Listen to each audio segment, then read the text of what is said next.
welcome to Weekend Night Live hosted by Samuel Jacobs Abbey, where we play music, talk shows, and interviews on Be Inspired Podcast Network. Stay tuned and keep your dial on www.beinspiredpodcast.com. Don't forget to stay connected, be inspired, be unique, and be different.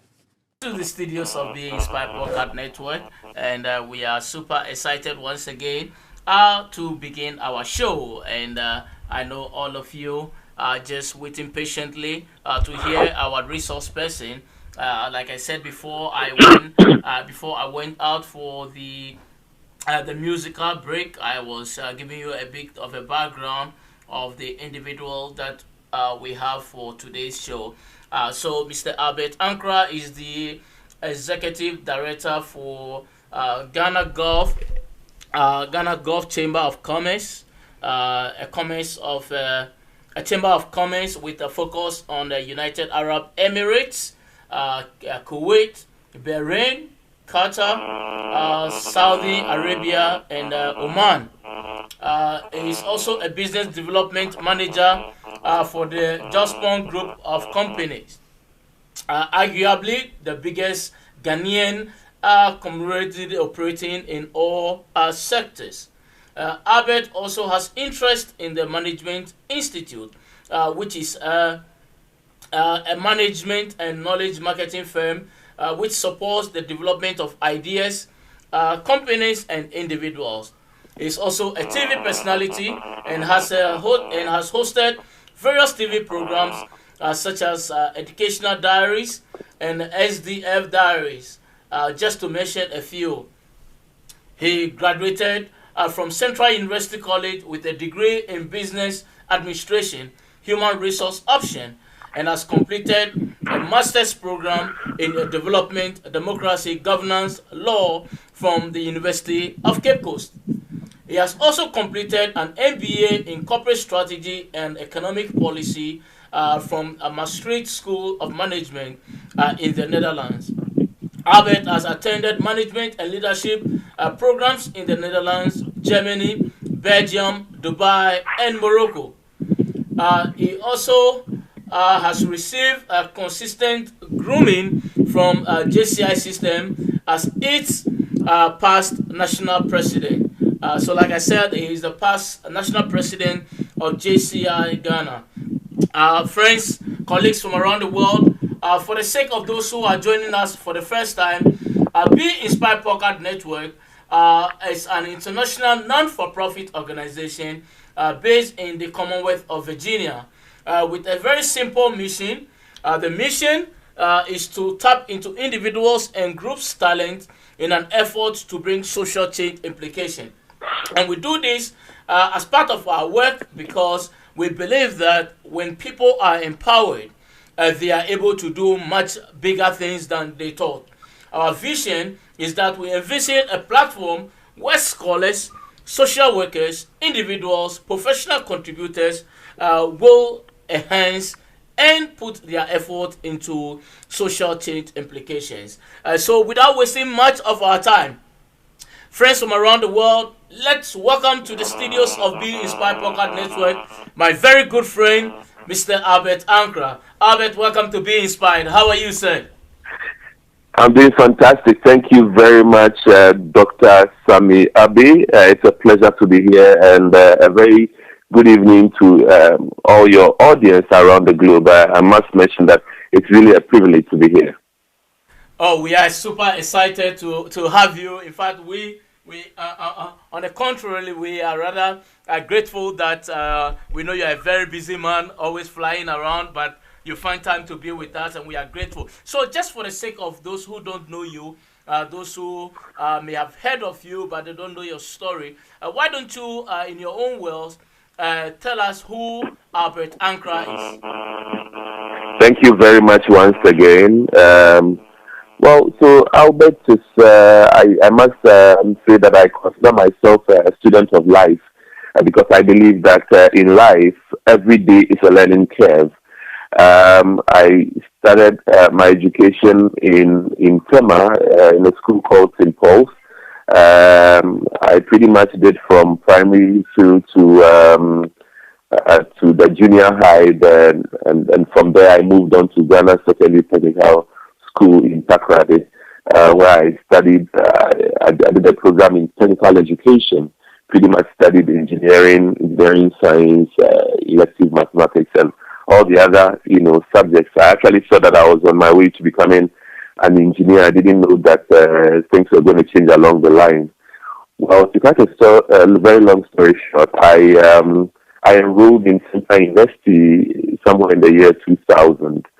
I studied business administration, quite a flat departure from what I studied in a senior high school. That pretty much opened my horizon to the world of business, and from there I started the life of work, working for not-for-profit, and then moved on later to go and study in development, democracy, governance, and law. Pretty much a social program in the area of politics and governance. But I think that the business bit of things still had the better of me, and I wanted to better understand business. So I went back to school to study corporate strategy and economic policy, a premise on which I'm doing some work in that space today. Had the opportunity to work with amazing entrepreneurs from within our country, some also outside of this country. I've worked with people like Madam S.P. Thompson of Thompson Consulting. I've also had the privilege of working with Mr. Albert Ukran, foremost motivational speaker, life coach, as well as Mr. Emmanuel Dentumi, a forerunner when it comes to motivation industry. I also had a very special privilege to also work with Mr. Brian Tracy when we brought him to Ghana when I used to work with Mr. Dentumi. And many other seasoned entrepreneurs and business leaders in this country. Professor Stephen Adai, many people have helped shape, the kind of things that I do now. So, in brief, I think this is the very short story about. Interesting recap of your background, because it shows that sometimes we have dreams, we have passion, we intend to achieve a particular purpose in life, but it also turns out that our paths are directed differently. Somebody trying to become an engineer today is an astute business developer, and I'm very privileged to have known you. So back to the subject for today. Now it turns out that for businesses to grow and to prosper, managers and then also business leaders must be able to anticipate and recognize and deal with various factors, including internal and external factors in business growth. But the question that I want to set up with is, what is the current economic conditions in Ghana? Because I know you are based in Ghana, and so I want our focus to be in Ghana. Of course, those listening from around the world will integrate it to your country as well, but the focus is going to be on Ghana. So tell me a bit, what is the current economic conditions in Ghana? Okay, so thank you very much for that question, Dr. Soniabi.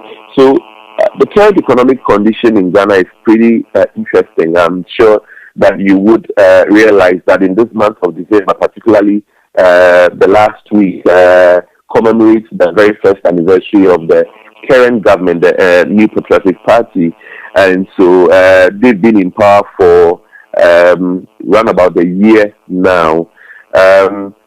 I would be making some references to World Bank country report, just to be able to put in perspective what the economic development, the recent economic development and the current economic development indicators are. So Ghana's economic performance improved in the first half of 2017 after substantial fiscal slippage in 2016. Now, the fiscal deficit for the first half of 2017 was about 2.7% of GDP, on track to meet its target of 3.5% of GDP. Now, revenues underperformed and were 17.9 below their target, but government cuts both its recurrent and capital expenditure to keep its fiscal consolidation program on track. This underperformance was also to be reversed in the second half of 2017 as policies in March took effect. These were supported by World Bank technical assistance to Ghana through the Ghana Revenue Authority. Now, Ghana's total debt has, however, increased from about 29.2 billion US dollars, which is about 73.1% of GDP at the end of 2016, to about 31.7 billion USD, which is about 68.1% of GDP in 2017, reflecting a slowdown in the rate of external debt accumulation as well as higher GDP growth. Now, it's also imperative to note that Ghana's economy expanded for the third successive quarter in March 2017 to 6.7%, up from 4.4% the previous year. What am I trying to drive at? So clearly you can see that there is a gradual improvement in the economic indicators of the country. I must say that, from a very economic viewpoint, things seem to be shaping up. Our currency is gradually stabilizing.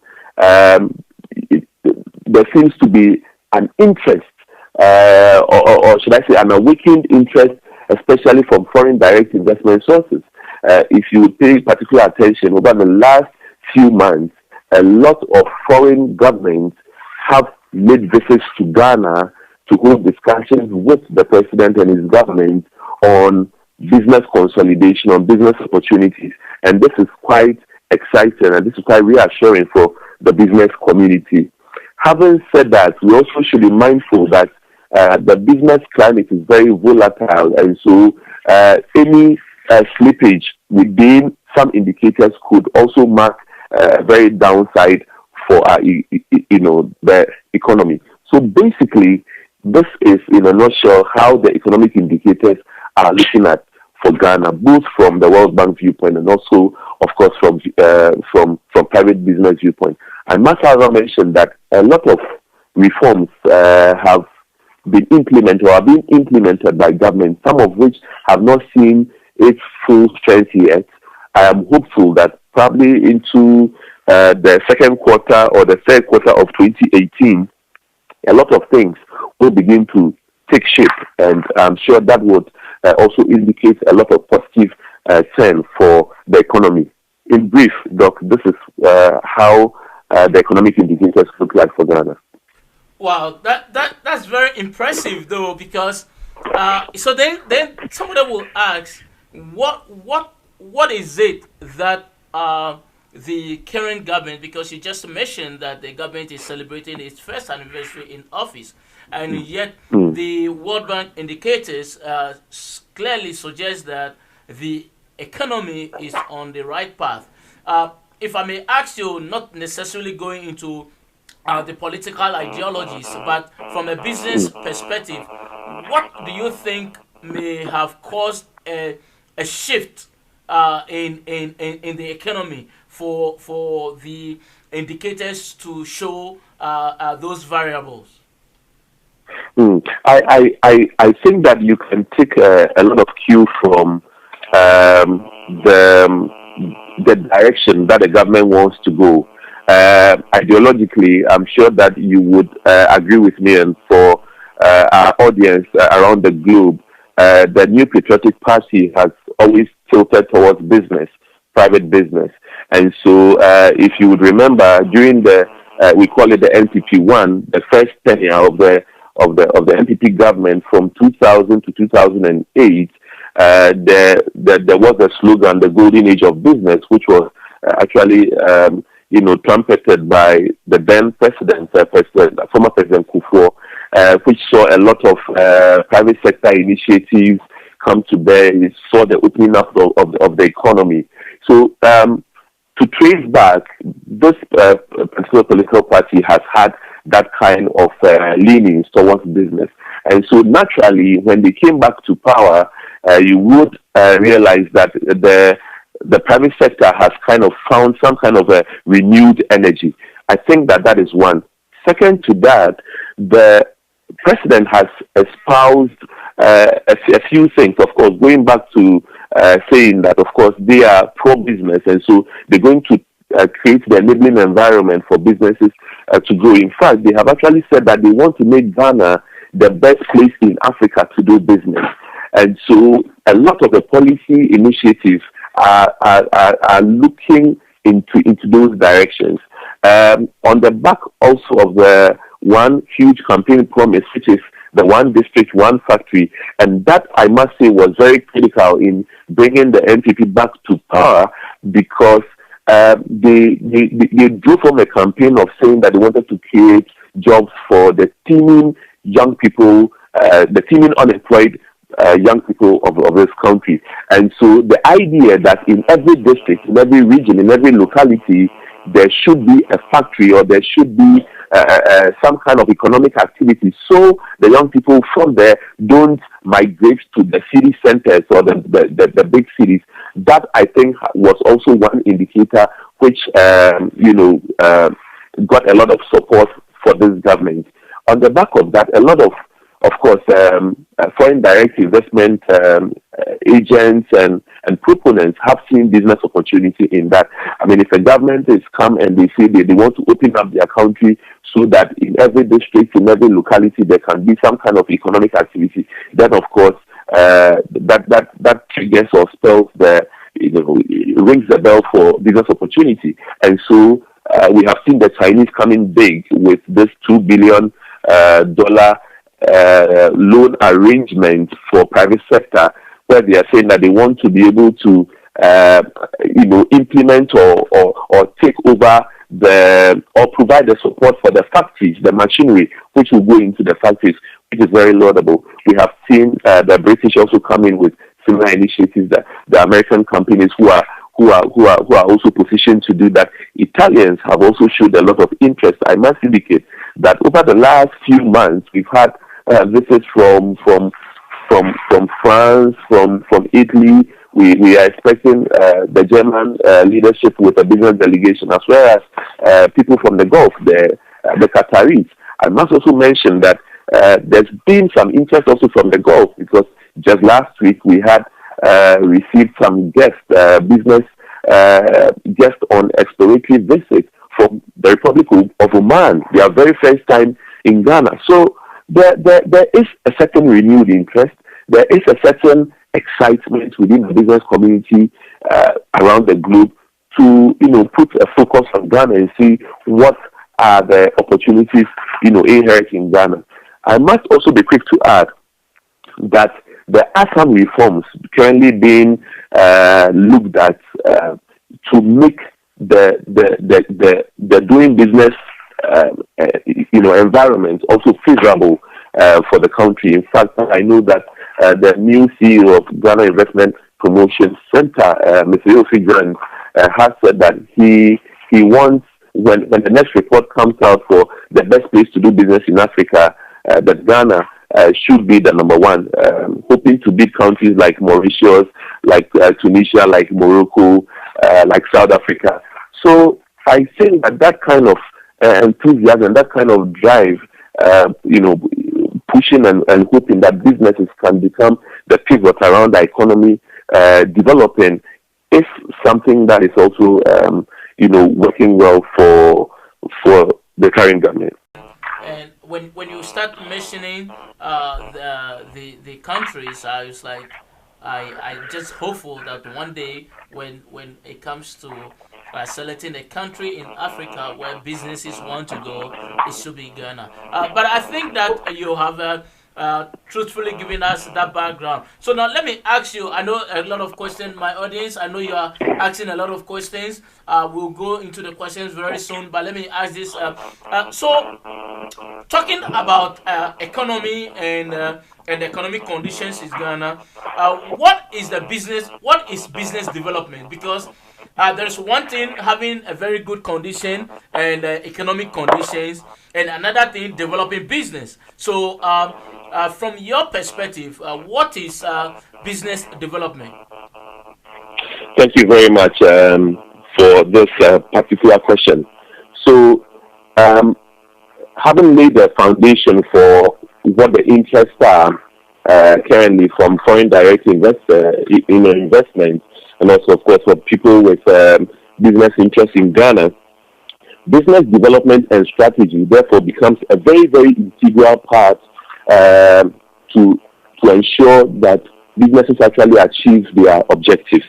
Now, there are various definitions for business development, but I would want to package it in these few lines. So, business development is a set of activities of pursuing strategic opportunities for particular business or a business, for example, by cultivating partnerships or other commercial relationships, or identifying new markets for the products and services of this particular business.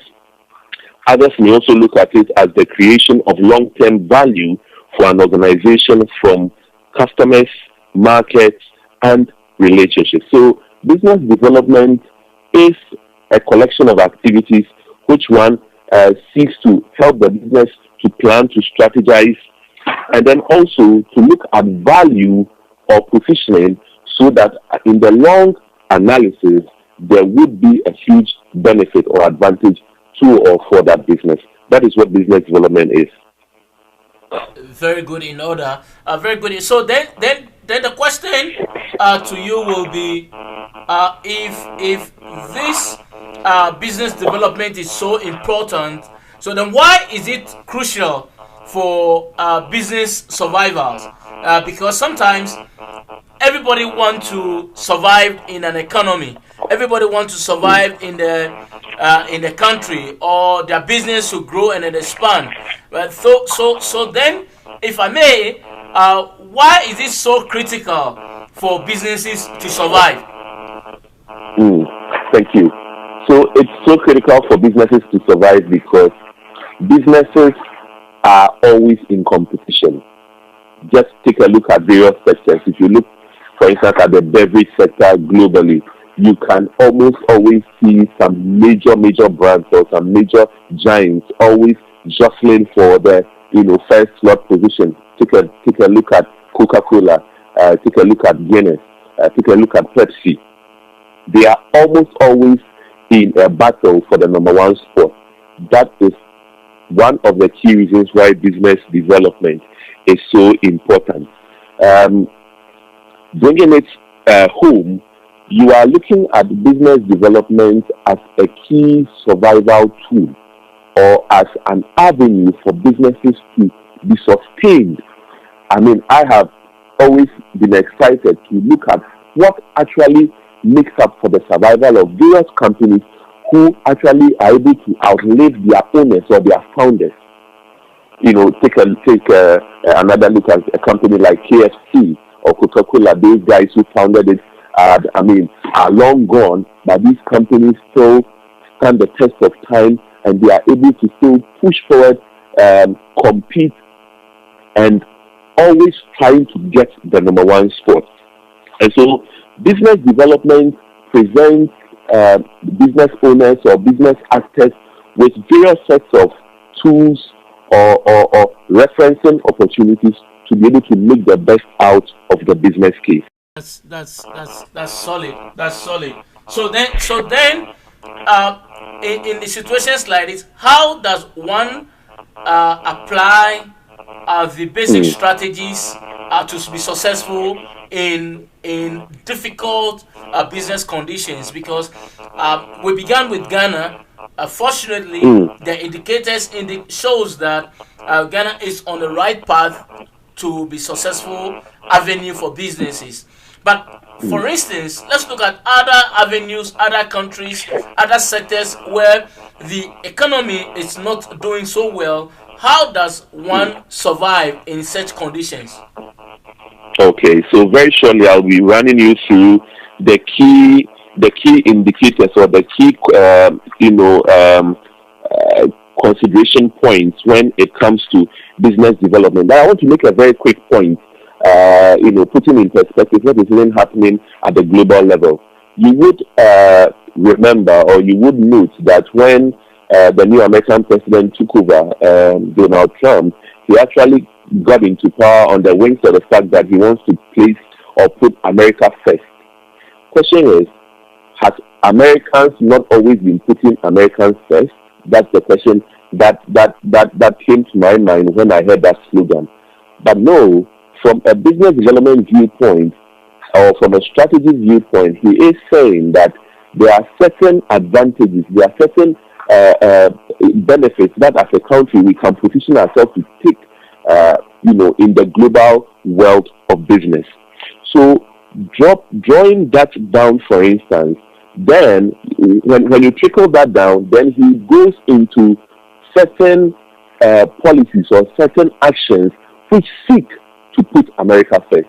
And so for some people who may not be too excited about some decisions that he has taken, for instance, he has cut a lot of funding, avenues, and in effect, he has introduced some more funding avenues for some projects within America, all in the line of pushing the strategy of making America first. So in line of this, or in lieu of this, let me quickly drive home some key indicators that I would caption as the key indicators for ensuring that business development becomes that advantageous tool to a business. The first thing we want to take note of is that we want to be sure that we are clear in distinguishing business development from sales, because many a times people have confused the two, business development and marketing, or business development and sales. Business development goes beyond sales. It is taking the entire business into perspective, looking at where you currently are and saying to yourself, where do I want to be in, let's say, the next 5 years or the next 10 years? Where is my competition? In which environment do I find myself? What are the alliances or the relationships that I can build to give me that advantageous position to be able to scale the competition?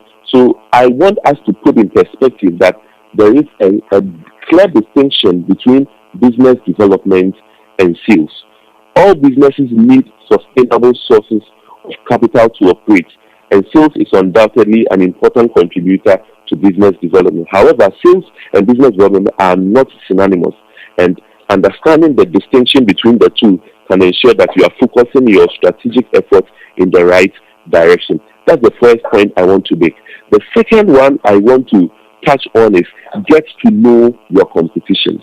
It is so critical that you get to know your competition. Knowledge of the major players in your sector is necessary to position your company for success.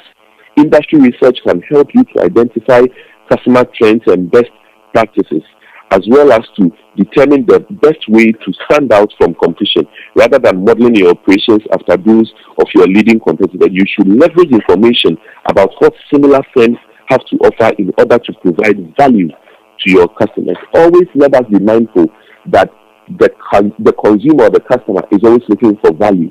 And so if one group of customers will switch from one product or service to the other, it probably is because the other is providing them better value. The third point I want to make is let us ensure to build and preserve relationships. I think that is so critical, because the people who actually keep us in business, whether we are selling a product or a service, are the customers.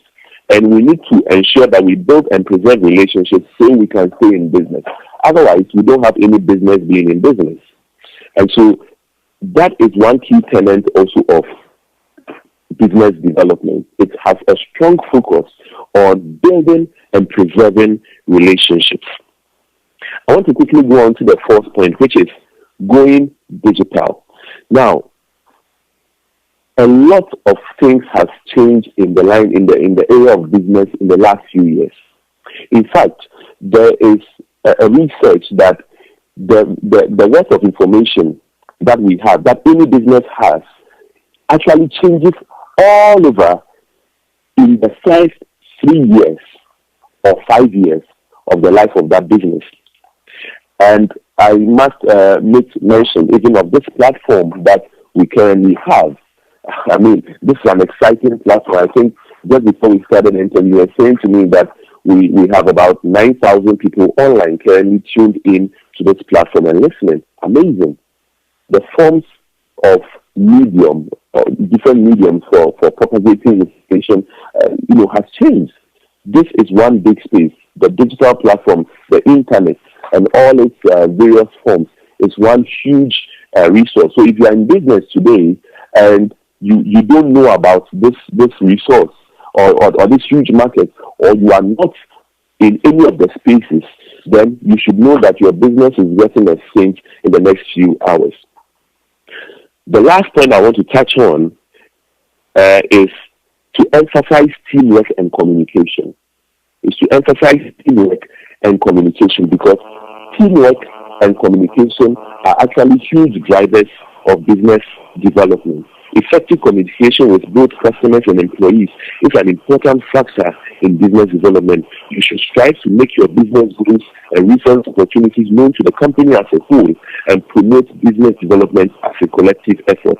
This can encourage team members at all levels of the organization to identify opportunities for growth and improvement. Let me make mention that gone are the days where if somebody is in a department, let's say finance, accounting, audit, or those very basic units of a business, you say they shouldn't be involved in marketing, or they should just stick within their small corner because they are not part of the marketing team. In fact, the new era is saying that you should find a way to involve all of these players, because the point is that whether your business is involved in selling a product or a service, all your key clients, internal customers, know people, they have relationships, and they themselves may even be clients of your business, depending on what business you are involved in. So it is so important for us to emphasize teamwork and communication. Businesses have collapsed because they miscommunicated. Some businesses are exposed today because they didn't communicate, or they maltreated the staff that they have. And so this is the very last point I want to touch on the tenets or the key drivers of business development. Thank you so much. So I know the conversation is getting interesting, and I'm also looking at the clock, and but I let me go to some of the questions that have come in, so that will also drive our conversation. So the first question I have here is actually coming from Ghana, and it's coming from Equia. Equia says she works with KPMG in Ghana, but she's not speaking on behalf of KPMG. I think that's a disclosure from her. But Equia's question to you is that you began by giving the World Bank indicators of, for instance, of the growth of Ghana's economy. I truthfully agree with you on that. The question I want to ask you is that what are some of the ethical practices that businesses should adhere to in order for them to be very successful in such economy like Ghana? Thank you very much. I think that yes, it's very, very important that businesses work within a framework, and a framework to ensure that they obey or they observe the rules and regulations therein. So compliance is a very big part of the life of every business. So, for instance, the procurement arrangements within within which the company operates must also comply with the laws of the country. Not just that, but also even for foreign actors, because you will note that in these days, if you are operating a business in Ghana or in Nigeria, you are actually competing with the globe, with companies from around the globe. So you should ensure that your policies and operations are in tandem with, they are in line with what is happening globally. Compliance is key. Very good. Very good on the compliance. So let me go to I don't want to go to Ghana again. Let's see. Let me go to Liberia. So I have Joseph here, and Joseph said, "Good evening, Samuel, and good evening, Albert.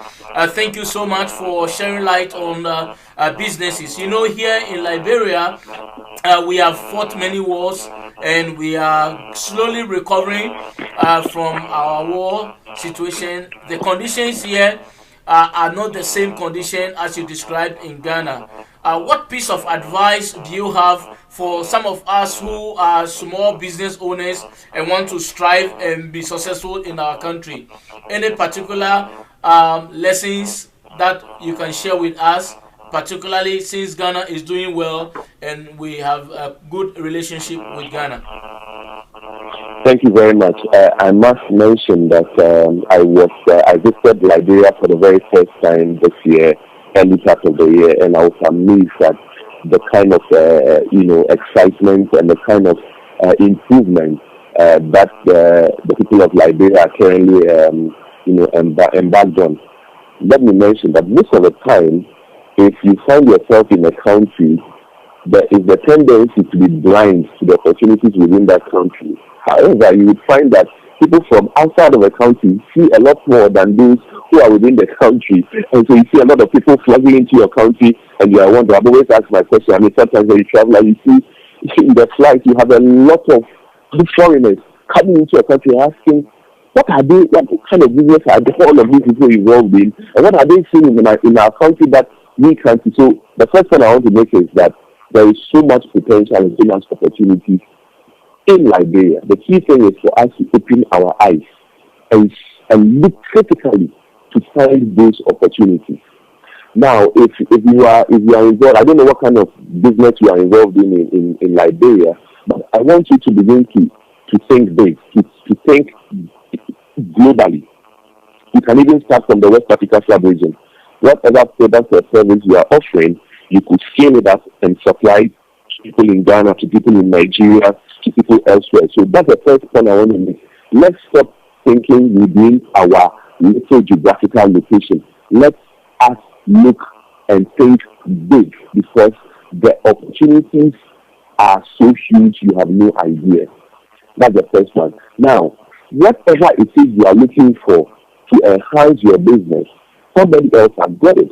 It will be somebody in Liberia or somebody outside of Liberia. The onus is on you to find that. If it's funds or money or resources you are looking for, somebody either in Liberia or outside of Liberia has what you are looking for. And so you should find it. When you look and you find, you will see. That is the second thing that I want to make mention of. The third is, let us build relationships. Let us focus on relationships. Let us use our network.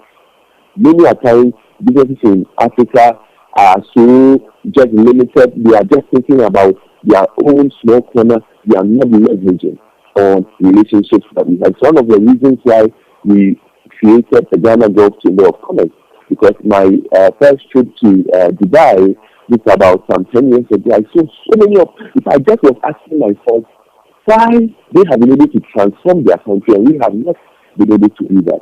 And the thought came, you know what, why don't you create a community of businesses who are interested to tap into the business opportunities in those countries, in the Gulf countries, because traditionally they are not our trading partners. Traditionally, our trading partners have been UK, US, and some European countries. But if we can target these Gulf states and attract them, the key word is attract them to come and invest here, I believe that we can open up the business things and open up the opportunities. So these are some of the key things that I think that for a business person in Liberia, you can open up. Just make this last point. I have discovered something, and it's very interesting. Africans do not visit Africa as much as they visit other countries outside of Africa. Just think about it. And I just came to that realization somewhere this year. How many times have we not traveled outside, of Africa to go, either to go for holidays or to go for shopping or to go for whatever? Meanwhile, we have Africa sitting here the whole world is looking at Africa, and it's amazing that Africa is looking at the whole world. So I think that we should refocus and put our energy. At the end of this year, which is some few days from now, we are going to be signing the CTF, the Common Trade Agreement for Africa, which means that when that document is signed, anybody sitting anywhere in Africa can import, export quota-free, duty-free. That is a huge opportunity that is coming up, but it's also a big threat. It's a big threat because in some countries where they are not prepared, they are going to get competition that they've never prepared for. It's a huge opportunity because instead of just dealing and trading within Ghana, now I have the whole of Africa as my threshold. So the ball is in our court. Thank you so much. We do not. Right.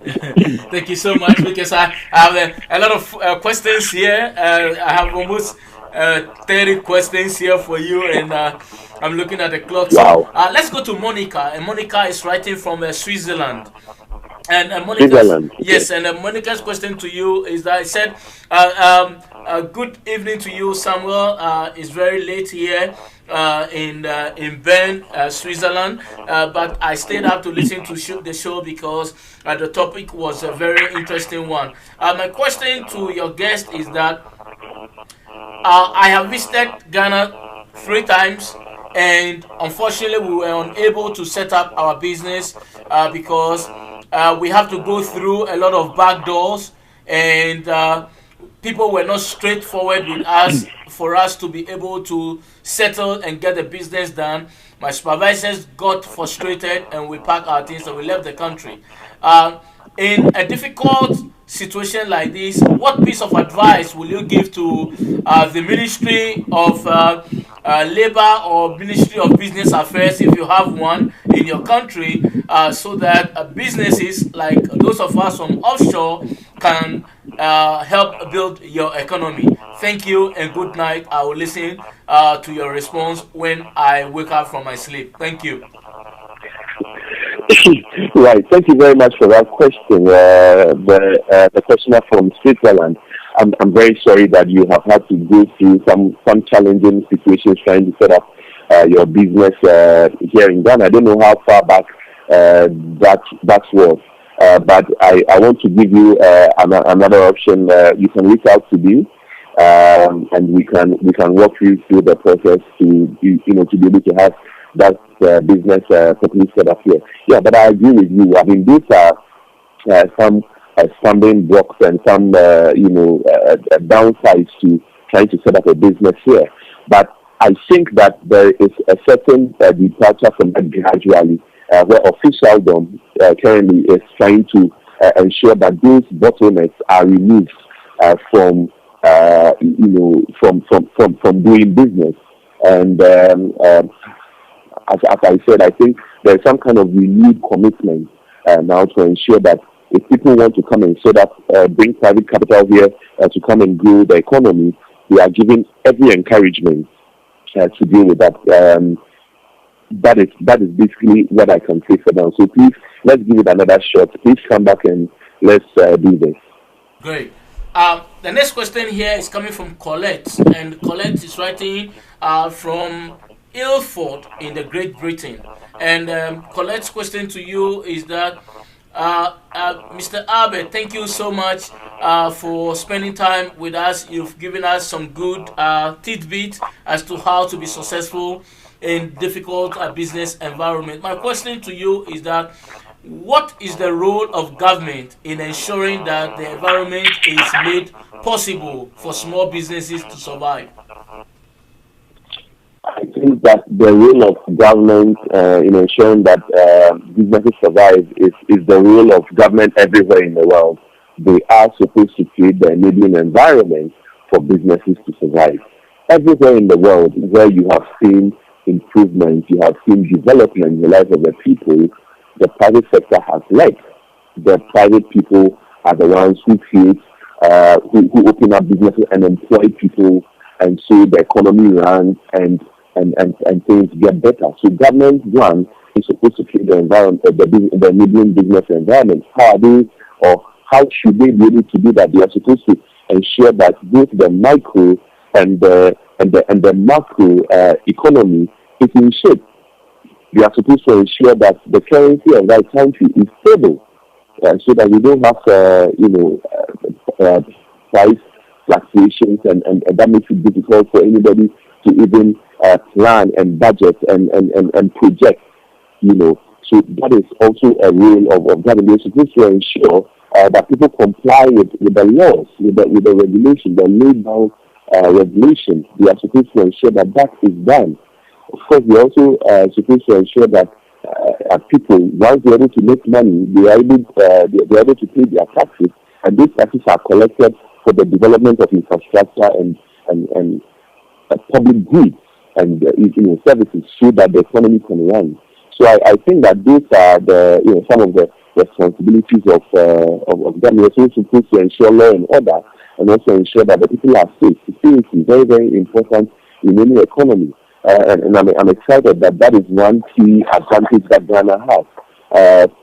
Since 1992, we have had successful elections. I mean, we are a beacon of hope in Africa, because when people look at Africa from outside, the international media has painted a grim picture of the continent. But I'm excited to say that Ghana is one shining example. We have changed government successfully without any issues at all. If you are in government and you lose the elections, you go and sit down and clap for the one who has come. You criticize him. If you get another opportunity to be in power, you do the right thing, and that's how it's been. And so we are a people who are excited about the opportunities here. I always say that Ghana is the best place to be on earth, and I don't have any doubt at all in my mind, because the opportunities here are immense. The people here are hardworking. If you came, you find that the people in Ghana are very hardworking. They are brilliant. I don't think Ghanaians are lazy at all. They are very brilliant. They speak very good English, which is one key language across the globe. So these are some of the things that I think that government ought to do, and then people themselves also need to do. But more importantly, I also think that many times we'll be looking at government, but I want us to, along the line, change the equation. Let us look at ourselves. What can we do for ourselves as a people? I mean, this is one country that has all the natural resources you can think about in the world, from cocoa to diamond to gold, now oil and gas. What else? Everything that we ought to have, and of course, very intelligent and brilliant people we have. So I think we need the right partnerships from around the globe, be it technology, be it knowledge, be it specialized knowledge, be it some funds, to be able to invest in certain sectors, and a lot of things can turn around. Sounds good. Sounds good. So let me go to Robert. Robert is writing from Sydney, in Australia. And Robert's question to you is that another good topic, Samuel.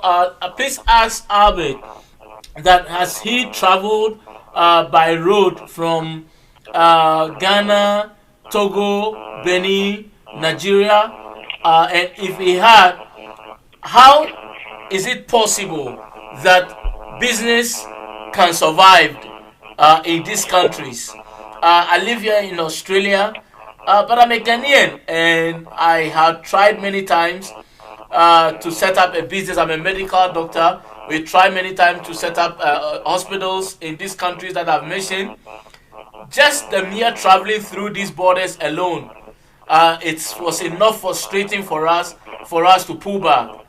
What does Albert has to say about this? Thank you very much. This is a very important question, and I'm very excited that you brought it up for discussion. Yes, I have traveled by road from Accra to Togo. I've done same from Togo to Benin, and I've also traveled by road also to Nigeria. I've been to some other African countries as well, which are not just along the same coast. I've been to Rwanda, I've been to Liberia, I've been to Algeria, and some other African countries. I definitely appreciate the challenge that you are talking about. It's very difficult, currently. But I can also assure you that I think that steps are being taken to address some of these difficulties. Healthcare is one very important area. And so if you are trying to set up hospitals and you've been frustrated this way, very, very unfortunate. But the encouragement I want to give us or listening to this, on this platform is that, yes, doing business in Africa is somewhat challenging. No two ways about it. But I also know that in the same challenges, we have people from China who have taken or selected Africa as the next big thing, and they are in Africa in spite of the challenges. That is one amazing feat I see about the Chinese. That just amazes me. Sometimes these people cannot even speak a word of English, and yet they are doing business. I see a resilient people who have identified a location, and they think that is the next big thing, and so they will throw everything and anything at it just so they can break into the market. I think that should be our orientation, even as Africans who want to do business in Africa. Let me cite this example of this company doing amazingly well, not just in Africa, but around the globe. Uber. Uber is a transport company. I'm sure everybody knows that they don't own any transport vehicle, and yet they are doing business. What has been the model? The model, I think, has been, how can we provide a service or a product in spite of all the challenges that we face? I think that should be our thinking from now on. And business development helps us to do that kind of reorientation, that kind of thinking. How can we launch a product, a business, in spite of all the challenges? How are we able to launch that, keep up a strategy that gives us a huge advantage so we can stay in business? I think much as we push and encourage our government to do the right thing, and we move obstacles from doing business and from ensuring that even within Africa we are able to do business seamlessly, we also should have an orientation to say, in spite of that obstacle staring me in the face, how can I scale it? What are the strategies that I need to deploy to go around it to ensure that this thing still happens? Whenever I go into any other country and I want a transport service, and I just bring out my phone, go onto the Uber application, and get that service, I'm saying this is a fantastic example of a business deploying business development tools to ensure that we stay ahead of the game. The key thing is not to complain about the challenges. The key thing is for us to look for ways at addressing the challenges or scaling the challenges and staying ahead. Wow. And I mean, talking about Uber, it's interesting. Even for us in the States, I'm not too sure about Ghana. We even have what we call the Uber Eats. All you have to do is just take your phone, go to the app, order food, and Uber brings your food to you at home. Exactly so. That is a perfect example of a business that is really looking ahead in spite of all the challenges and saying, let us still provide the service, let us provide the product in spite of all the challenges. Exactly. So all too soon, guys. We should be wrapping up very soon. Let me take 3 more questions and then we'll wrap up. It's already an hour. Can you believe that it happened so fast? Let me go to Kenya since I've been to Europe already. Let me come to Africa again. In Kenya, a question is coming from Mahmoud. And Mahmoud's question to you is that how has technology impacts business development in Africa? I think that Mahmoud, you are the best person to answer this since you are coming from Kenya. We all know that mobile money, particularly M-Pesa, was really piloted from Kenya.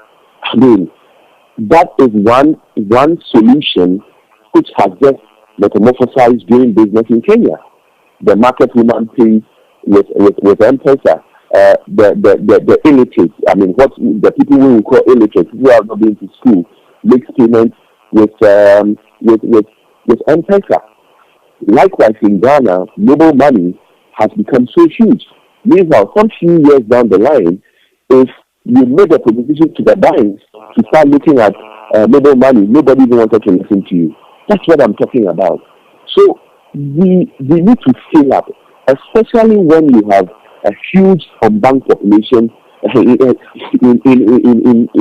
in Africa. I've always said that Africa is so alike, it's so similar, that if you have a product or a service which works in one African country, you just need to customize it and personalize it for the other African country, and it will work.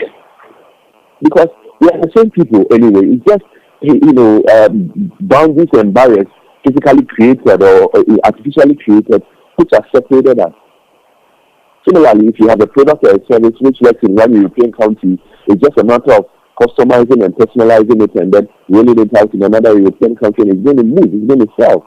So those, my brother from Kenya, those are the kind of things that I think we should begin to look at. How can we synergize? You from Kenya, I don't know if you visited Ghana, but you should want to visit Ghana to see, hey, what's happening here? I've been to Kenya a few times, and I'm excited at what the ICT sector is doing. The young people in Kenya are doing an amazing work. They are finding solutions to their problems. They are creating opportunities inside it. Let me give you another example. And this is an area where I always say that it has not had any government involvement. It has not had any policy direction, and it's just doing well. The music industry. How many governments regulate their music industry? If you come to Ghana, it is an industry that young people have created for themselves, and it's employing a lot of younger people, many. And I keep saying that if people can locate their own talent, they know that they can create a music, they can produce a song and market it this way. What stops officials, what stops government, for instance, from teaming up with bigger markets? For instance, you have Hollywood, very big industry. Our industry, our music industry here, could do a link up with Hollywood and say, how can we export talent and our music to that market? Because in any case, that market is already infiltrated into our market here with their music, their songs, and their clothing and what have you. Another area also is sport. Africa produces a lot of sporting technologies, and you are calling from Kenya, Mahmoud. We know that the best long-distance runners in Africa, not just Africa, but in the whole world, they come from East Africa, isn't it? What stops us from linking up with various entities so we can export these talents outside? Ghana is known for producing soccer players all around the globe. That is an area where we can export huge talent. And when these guys go, or these leaders go out there and they make money in other foreign currencies, they bring it back into our economy, they get foreign direct investment. I think that should be the model. That should be the approach to ensuring that we look at how we can develop as a continent. Because there are so many opportunities, but I want us to start removing, playing the game as though there are no obstacles. And that's what I think companies like Uber, the M-Pesa model that I talked about, I think those are the kind of things that we've looked at. They say, hey, in spite of the physical boundaries, how can we launch a product or a service which skills all of this and still delivers value, and we get paid for that? I think that should be the thinking. Great. I promised that I was going to take 3 questions, so let me go to the second question real quick here. Yes. So the second question that I have is actually coming from Alhaji Baba today from Nigeria, and Alhaji's question to you is that how do the social, economic, environmental, technology, legal, and political environment impacts on businesses in countries like Africa or in Nigeria? That's a very loaded question, my brother from Nigeria, and it definitely, that loaded question had to come from Nigeria personally. Thank you very much for that. I think I want to answer this question by making reference to a young Nigerian who I think is doing an amazing work across the continent. He's a brand communication expert, And already he's held 3 African governments to win elections in Africa. So this is a young Nigerian who is selling his trade, applying his trade of communication, branding across Africa. He's got solutions. And so he comes to me and says, well, you want to be president of this country? Employ me as a consultant, and I'm going to help you with strategies to be able to get that done.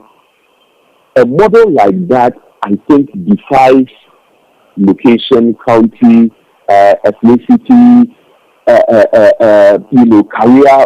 I think that is the kind of model that we need. I should be able to move from Ghana and go to Nigeria and do business as though I was Nigerian. I should be able to move from Ghana and go to Kenya and do business with my brothers and sisters in Kenya as though I was Kenyan. And I should be able to move as a citizen of the world and do business everywhere around the globe. I think that once we can have that kind of orientation, that, listen, we are the service or the product that we are providing has appeal for others outside of our immediate geographical location. I think that is a huge plus, and that is a big point of discovery that we can use as a weapon to lead forth to where we want to be as a people. I think that should be, the kind of conscientization that we need to be able to move everywhere and then do business. Africa, you won't believe it, but I look at Nigeria, for instance. The sheer numbers of your population is a huge strength by itself. You go everywhere in the world and you find Nigerians, including Iceland, because it's very cold. But that tells me that we are a people who are so persevering. And that is a positive. And we should leverage on that positive. Nice. So, the last question for us to wrap up. This question is actually coming from another good listener to our show, Bangura from Sierra Leone. And Bangura's question to you is that, how do we compete in difficult business environments? How do we compete in difficult business environment?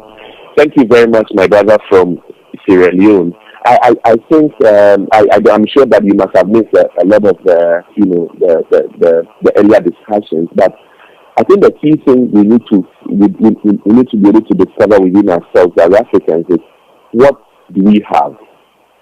What do we have in our hand? For those of us who are Christians, anytime God wants to do anything with anybody, He will first ask you, what do you have?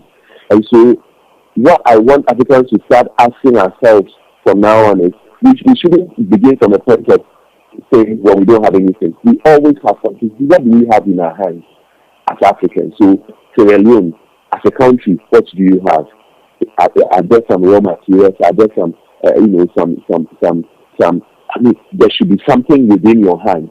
Once we can discover that, then the next question is value addition. And talking of value addition, I'm excited about the posturing, for instance, of this current government that is saying that enough of using or looking at Africa as the location for coming to take every raw material. In fact, for the past 100 years, we have been exporting raw materials, and raw materials have been exploited within our various countries for many, many, many years, whether it is gold, whether it is cocoa, whether it is diamond, whether it is bauxite, oil. We have all these resources. Almost about 70% of the world's resources are located here. Yet we are poor. Why? It is because we have not looked and first identified the things that we have and added value to them. I dare say that Sierra Leone has something within that country. In that same space of Sierra Leone, in that same country that somebody will look from outside and call a poor country, you have some multinationals who have located their offices there, making billions of euros there every month. So let's begin to look at what we have as individuals. What do we have? It may be a skill, it may be a service, it may be something that is unique to you. How then can you add value to it, enhance it, so that somebody else will be so attractive for somebody else to want to, get that service or that product in exchange of money or some other resource. These are the things that we can look at. And I also want to add that that is an area that Africa can even begin to seriously treat. If Sierra Leone, for instance, needs maybe some resource that which Ghana has, should it not be possible for Sierra Leone and Ghana leadership to sit down and say, can't we even do a trade-off? If it is an area, a sector where maybe Ghana has a lot of expertise, maybe for many years we have had expertise in the power sector, and maybe our brothers in Nigeria, because of the erratic power nature, can't we export talent there and help them solve that problem and make some income? We are always getting oil from Nigeria at various subsidized rates, and because of the relationship we have with Nigeria. So should that not be possible for us to sit as African countries to see where there are shortfalls and where other African countries can come in to help, rather than always running to the West, and then of course we get, because we always go with on the low side of the negotiation table, we always get raw deals. But should it not be possible, for instance, to say that we should give first option of refusal to other African countries, depending on what it is we want to either export or trade in? I think that would be a great way to start. Wow. Guys, I'm sorry, but I have to end the show some way, somehow, and I know the questions are still pouring in. The conversation still goes on. We can continue the conversation on the social media platform.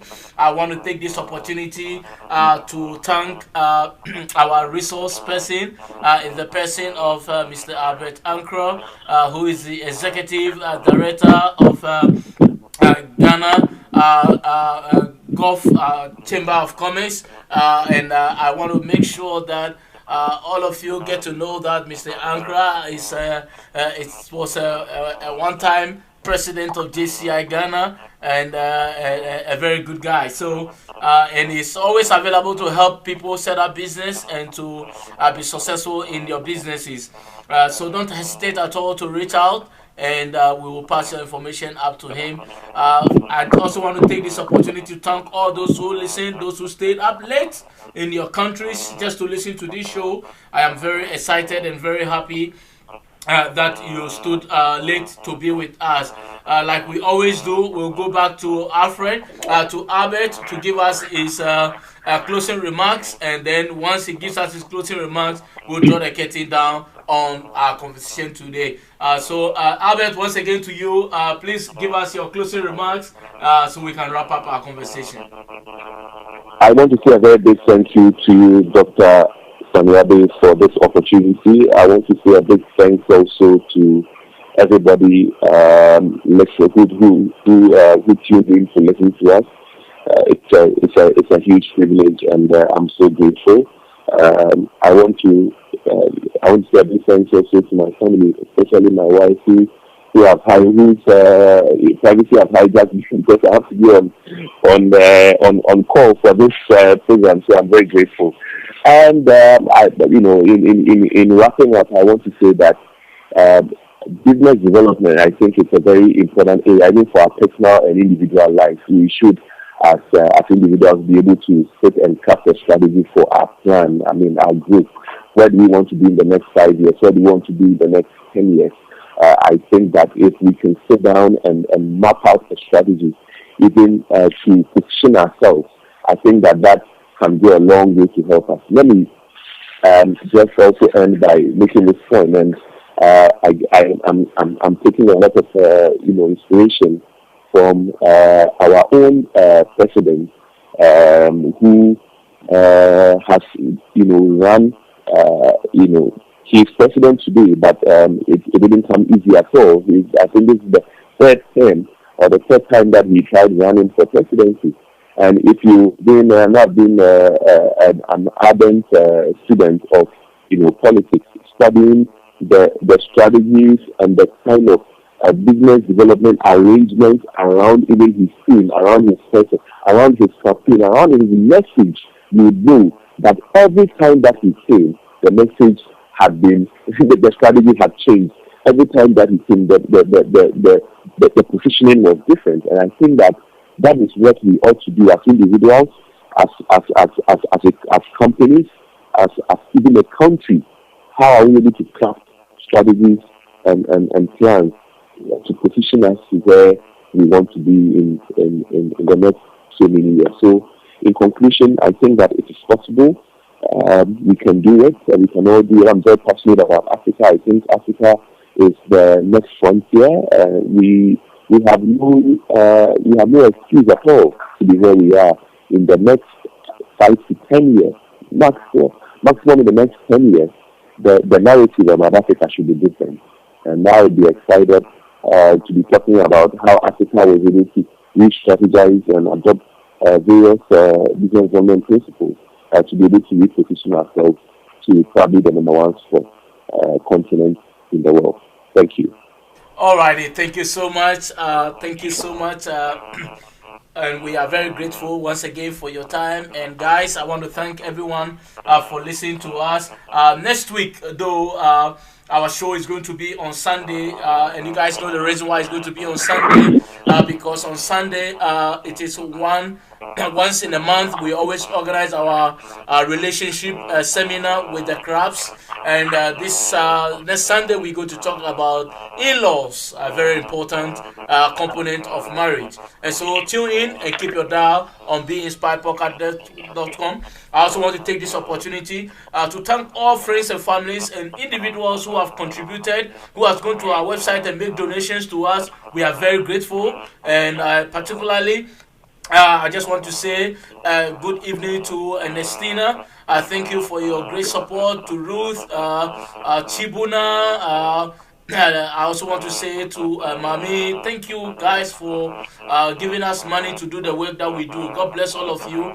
Enjoy the rest of your evening, and enjoy the music as we talk to our resource person offline. God bless all of you. Stay blessed.